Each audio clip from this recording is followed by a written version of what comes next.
notes and outlines and characterizations and plot outlines and things like that, or do you just take off and write? I take off and write out of a sense of desperate compulsion. I always write as if I just gotten my x-ray from the doctor on Monday, and he'd best check with the insurance man and see whether or not the house is free and clear. I always write with a sense of desperate urgency. Now, I don't think this is necessarily a preoccupation with my own demise, Doris. I think I'm good for another 18 months at least.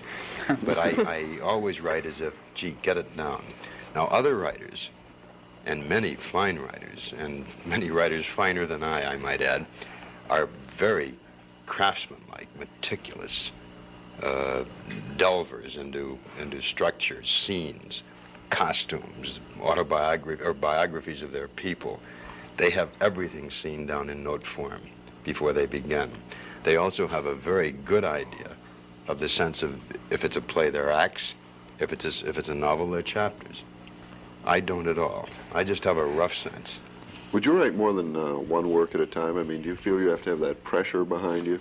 I write pretty well that way, Dick, because I'm sort of a product of the times, which is the mass media. And many television writers and screenwriters will dabble on a couple of levels at the same time.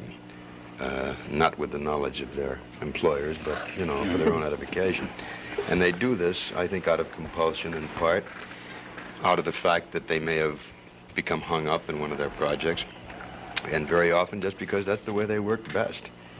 I wouldn't advise it necessarily, as a run-of-the-mill approach to writing. But if you can handle 2 or 3 projects at a time, I don't think that hurts. If you can totally divorce yourself from the other,